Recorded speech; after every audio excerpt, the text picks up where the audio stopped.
Thanks, listeners, for joining us for Elko Live today. This is our weekday radio show in which we're highlighting news from Elko County Mybrary. That's right, it's Mybrary. It's your brary. It's everybody's. It's the Elko County Library rebranded. Kassie Antonucci is here. Tiffani Eden, Erika Webber. We're all going to talk about some exciting things on the horizon for Mybrary. And Kassie, we like to remind everybody off the bat that Mybrary is for everybody, and some people still call it library, and that's okay too, right? Of course. Yes. So just because we're called Mybrary doesn't mean we're not a library. It's the same thing. It's just our new name, and it helps for every time you say Mybrary, you're taking that ownership of the building. We want it to be your community library. We want it to be something everyone's proud of. And we'll find out from our executive director of Elko County Mybrary, just how much ownership people have in our beautiful Mybrary with all the use that it's been getting, all the special events that have been happening, and the great collaboration that you also have with other agencies. And you brought friends with you today, didn't you? I did bring friends today. So these are actual friends of Mybrary, a longtime nonprofit organization, the foundation or fundraising arm. So we have friends. We have Erika Webber, who is in charge of public relations for Friends. And Erika, thanks for coming on the radio today. Thank you for having us. We're excited to have you. Oh yeah, we're going to scooch our microphones around a little. We're sharing today. And we also have Tiffani. You get to move that for Tiffani Eden. Thank you, Tiffani, for being here today. You're president of the Friends of the Library, right? Yes, I am. Yes. So we're going to have Tiffani and Erika chime in and tell us about the return to a very popular event, and that is Just Desserts. Should we do that first, ladies? And then we can kind of, we can get people pumped up because we had to suspend Just Desserts, didn't we, Erika, during the pandemic? We did. So our last Just Desserts was back in 2019. So we're really excited to have it back. Wow, it's been that long. It has. So, yes. So people have been clamoring for it, including our very own commissioner, Delmo Andriozzi. So it's back, Just Desserts. So give us some of the details about the date, for example, and how people can contribute. So right now we're scheduled for Saturday, September 14th from 5:30 to 8, and it's going to be at Mybrary, 720 Court Street. So we're really excited to be in the building. You can contribute by purchasing tickets and attending the event. We're also looking for donations as well for silent auctions, raffle prizes as well. And we're also looking for volunteers to help us with the event that night. There's a lot of dessert serving and some adult beverages. Of course, and non-alcoholic beverages as well. Yes, important to note that.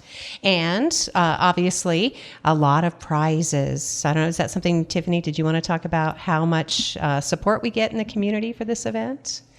So a lot of times we will get a lot of raffle baskets, silent auction items. A lot of people donate desserts, which we are really looking forward to. We are also going to have a $500 door prize. So all you need to do is attend to be entered into that. Wow, that is really cool. Tickets are $25 a person or $40 for a couple, right? Yes, that's correct. And this is a 21 and over event, so we want to make sure that everybody brings your IDs because we are going to ID you at the door. Yeah, don't be like me and some 20 years ago show up with a stroller. Well, what? Oh, that's okay. It is a date night, so get a sitter if you need one. And you can buy tickets in advance for that. Is that right, Erika? Yes, you can. You can purchase tickets right now at Mybrary, and then the Friends of the Mybrary is also going to be out in the community over the next couple of weeks, and we'll have tickets on hand as we're going out getting those raffle prizes and silent auction prizes from the local businesses. All right. So if you do want to donate or contribute a prize, what's the best way to do that, would you say? Right now, the best way would be to contact Mybrary, either showing up or you can give them a call. We also have a Friends of Mybrary Facebook page where we can be contacted as well. Nice. So you can contribute anything from goods and services, gift certificates, things like that? Yes, anything as long as it's something that's new, unopened, and we're asking that the value be over $25. But anything, any desserts, any drinks, we'll take anything for the event. That sounds good. It's your chance to enjoy. And sometimes the beverages and desserts, Tiffani, there's a great selection. Sometimes we get contributions from people who really know how to make some amazing goodies. Yes, we're really looking forward to some of the people that we're going to be reaching out to this year and hopefully get some of the classics back and hopefully some new stuff. Yep. So if you are a fan of Just Desserts, it's back. It's the 32nd event, and it is going to come back with a roar, I'm sure. It's Saturday, September 14th, 5:30 to 8 p.m. at Mybrary, 720 Court Street. So would you like to talk about what you do with the proceeds? Because there have been some really significant contributions, right, in the past? Maybe Kassie knows about that. She's like, oh, I know what Mybrary friends have purchased. I'll help because we do have some new Friends members that haven't been around that long. And thank you, friends. Yes. We couldn't do this without them. So historically, the funds have been used to help with the bookmobile. So it used to have Julia Doran's name on it and everything. So they helped pay for the fuel to go to all the communities we go to. It's been used to purchase public computers, books, different patron materials, as well as all of the programs that we get to offer, the supplies. We purchase a lot of that with the donations that we receive. Wow, that's really nice. So it's anything that's outside of what you have to spend your budget on, right? Yes. You have a county line item budget, of which you're very accountable for. Do we just rely on local funds, Kassie, or do we get some outside grants at times? Oh no, we have funds from all over the place. So we do receive grants. We have state and federal grants. We've also applied for individual corporation grants and other outstanding organizational grants. We also receive state and federal funding, which is designated for libraries. That's actually a big part of what goes towards the bookmobile now, as well as our online ebooks and audiobooks. Those are purchased using a state collection development fund. And then we have different, even within Elko County, we have different budgets as well. I don't know if people realize we're the law library. So we have a law library budget, a library budget. We're partnered with Jackpot so that they can have a public library. That is an agreement between us and the school district. So there's a Jackpot recreational budget that's used for the library there. And then we help support Eureka County as well. So 2 of their libraries, we have an agreement every year with them. Very nice. And that's important that we also emphasize that this library does this rural outreach, because we are going to talk more about the success of the bookmobile, Mybrary Mobile, and the outreach in the community. But I just want to make sure that with the 2 friends guests that we have today, the president of the Elko County Mybrary, Friends of Mybrary, and Erika Webber, who's in charge of PR. We have Tiffani Eden. Do we get to your talking points for the most part, ladies, or we can also come back? I want to make sure that you are able to talk about everything you wanted to. So there's always membership. You guys want to get new members? New members. Yeah, membership. Cool. That's all right. They're so polite. That's the thing. Usually everybody just talks over the top of each other. So, how did you, Erika? How did you come to be a friend of Mybrary? Actually, that's Tiffani Eden got me in on this, but I'm so happy that she did. I love the library and I love everything that they do. Kassie's doing an amazing job over there. They do so many great things for our community, and I don't think a lot of people realize, but they should definitely take advantage of their local Mybrary. Oh, thank you, Erika. And Tiffani was smart in recruiting you. And Tiffani, you're president of Friends of Mybrary, right? Yes, I am. And is it important in your family that you can take friends and children to Mybrary and enjoy these things? Yes, absolutely. I have kids that do the summer reading program, enjoy those events, are constantly asking me to take them to go get library books. And then we also have outside clubs that we utilize the library space for, such as 4-H meetings and stuff like that. So It's definitely pretty important in our family. Well, and I told Kassie before, I was one of those, my whole summer was nothing but trips to the swimming pool, trips to the library, because I didn't realize it at the time, but that's what we could afford. But I thought we were rich beyond compare because I had all the books in the world I could read. So libraries are really important. So thank you, ladies, and you can jump in anytime. So Kassie, thank you for bringing friends again to talk more about the success of Elko County Mybrary. In fact, you were able to talk to county commissioners recently, and there were several highlights. I was furiously taking notes, but why don't I let you tell more about that? Yeah, no, we've had a good year so far. So in the last 6 months, we have had 47,516 visits to the library system as a whole. This includes all of our branches as well. and 70,306 checkouts. That's books, audiobooks, movies, it's everything. And then we also have our computers, which we've worked really hard this last year to increase the number of computers we have available for the public. If you haven't been in the Elko Mybrary in a while, we actually have 10 computers in the reference area, brand new tables, and spots that you can plug in your own personal laptops as well to use our internet. And we had 6,323 individual sessions of people using the public computers. So the library's definitely getting used this year. Definitely. And I would think, too, in the summer heat, right? I mean, it's a good place to beat the heat. Yeah. Definitely. Libraries traditionally are a safe spot for anyone in the community that needs a break, whether it's the winter, getting out of the cold, summer, getting out of the heat, or just needing a space where it can be quiet and you can wait out whatever appointment you're waiting or anything, really. It's a public space. It's something we've cherished, like you said, for over 100 years. Yes. In Elko. In Elko, yes. Elko alone. So that's exciting news. And as you said, those are visitors that are counted throughout. And I know you said something, but do you mind reminding people how broad our local library system is? Because we do serve additional counties. Of course. So we actually have 8 branches. We cover Carlin, Elko, Wells, Wendover, Tuscarora. Yes, there's a little adorable library in their post office. Jackpot, we're part of the school system. It is open to the public in the afternoons, though. And then Eureka, we have Eureka and Crescent Valley. And then we also have the Mybrary Mobile, which travels all the way up to Mountain City and all the way south to Lehman Caves. We help support White Pine with our Mybrary Mobile as well. Wow, that's fantastic. And again, a little bit of money goes a long way in supporting this. I mean, you don't have a tremendous budget, and you're very careful with the money that you do receive. We do. We try to pay very close attention to what patrons are needing, what is getting used, what's not getting used. So, for example, audiobooks are declining because our downloadables are increasing. Oh. So it's possible in the next few years that the audiobook collection will disappear and we'll have room for an entirely new collection. Don't know what that'll look like because technology changes. But we pay very close attention to those trends. And for people that may not frequent the library, they may not understand, again, that sure, we have access to digital materials, but not everybody has access to digital unless they're a library patron.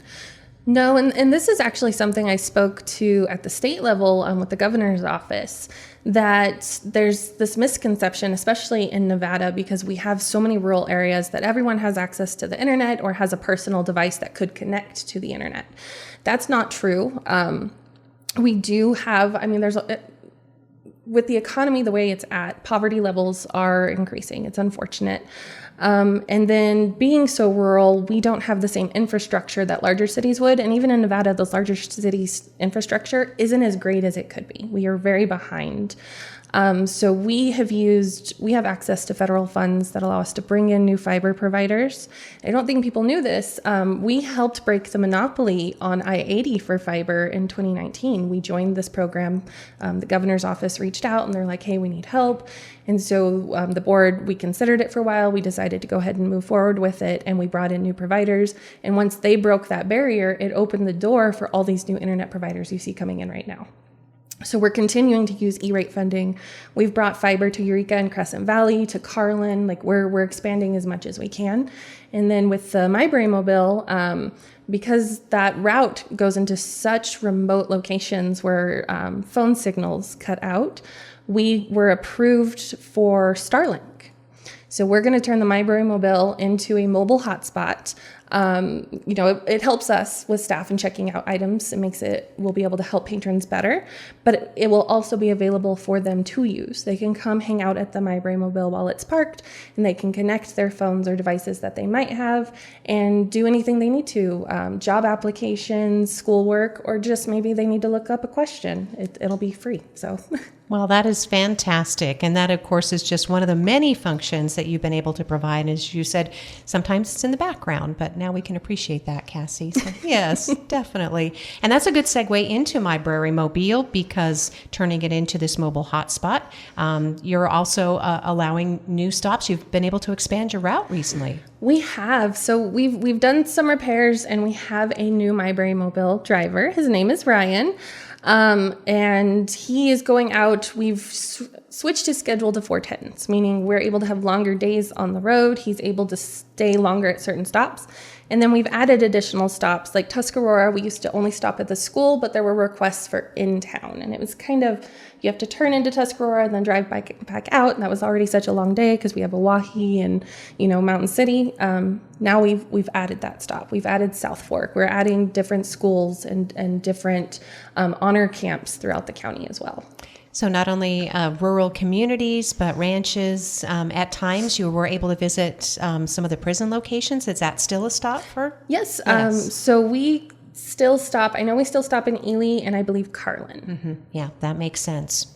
And then this other program you talked about at the county commission meeting, Kassie, was job force, workforce development, job training. Yes. So I don't know if you've heard it. We've brought it up a few times before, but the library, we've always been very forward in joining state pilot programs.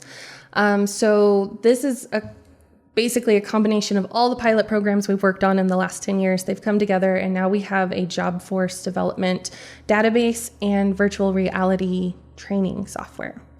And this is through the governor's office, workforce development, and it's in partnership with all of the universities, so UNR, UNLV, the Sierra College, GBC is part of it. They've all designed coursework for these headsets.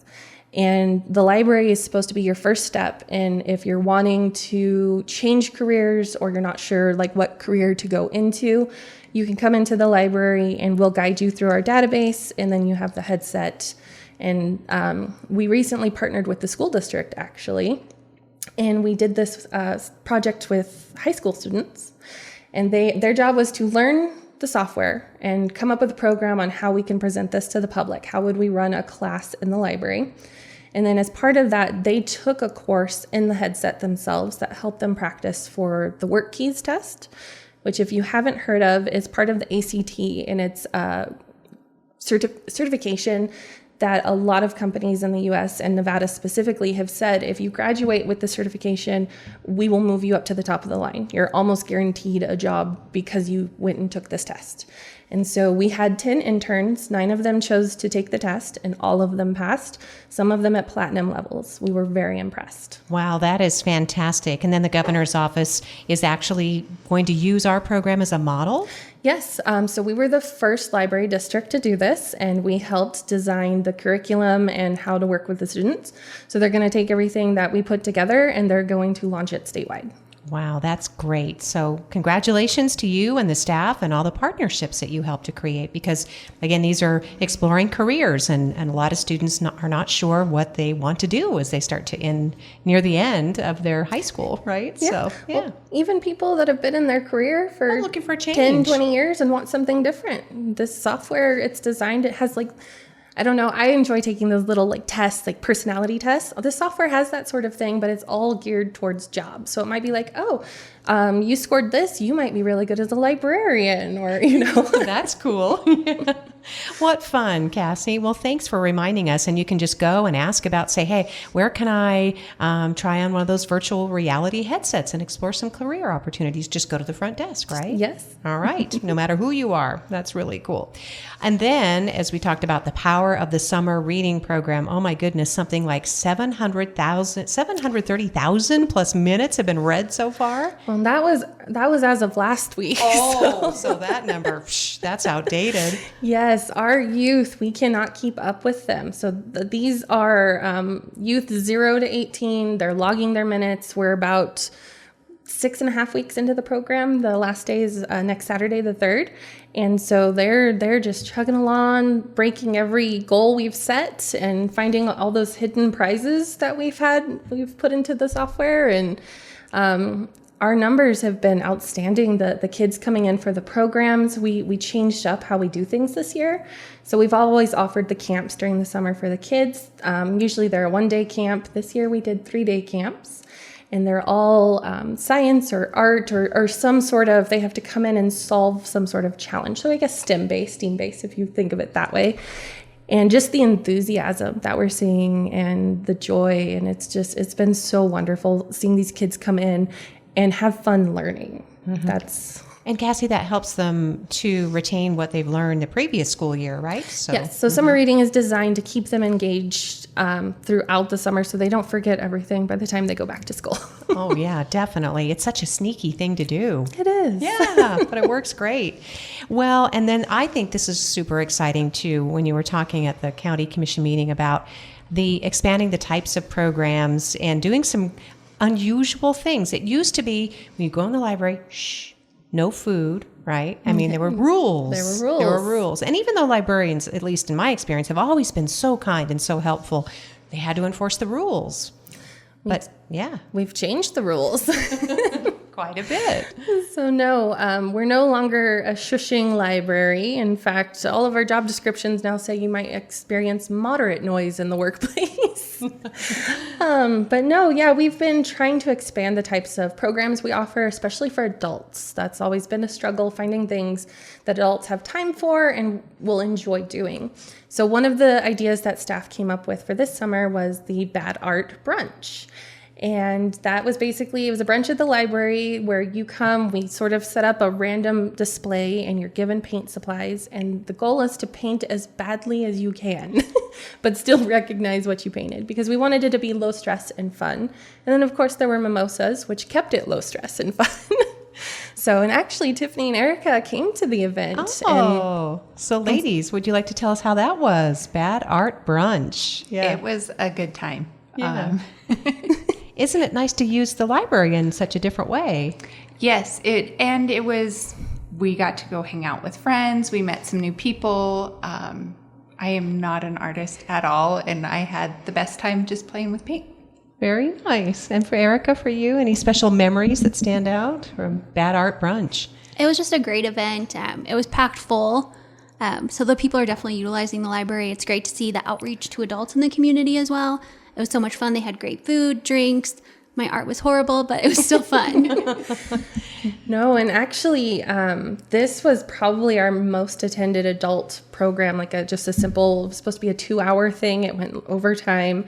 And we had only counted on a max of 20 people. And the Facebook response alone kind of blew that out of the water. So we had to expand to allow 40. We were going to do this in the meeting room. We couldn't fit that many people with the tables. So we had to actually take over the entire reference area, redesign the space so that people could sit in there and create their bad art.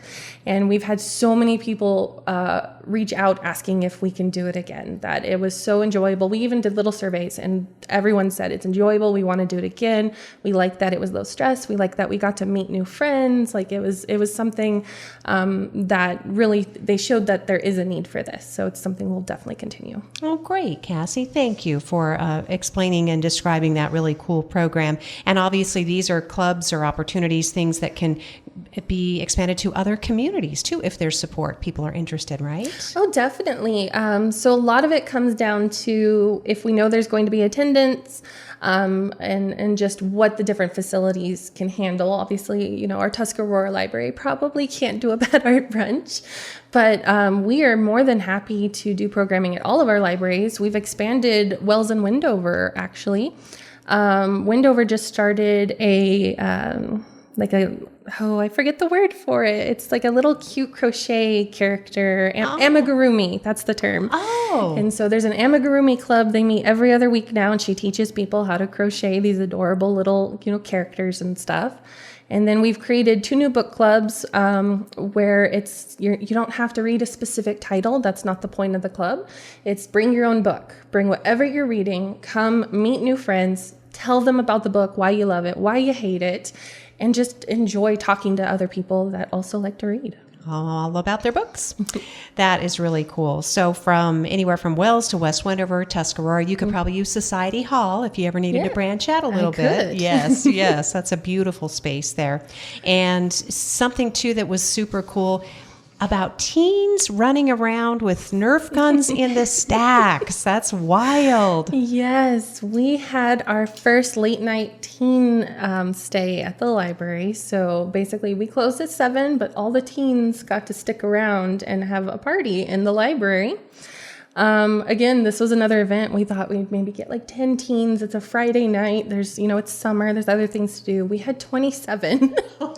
Wow. So luckily, our spouses were very nice because we had to keep sending them to the store. We're like, we need more s'mores. We need more Nerf guns. We need this. So they kept running all night to get us things.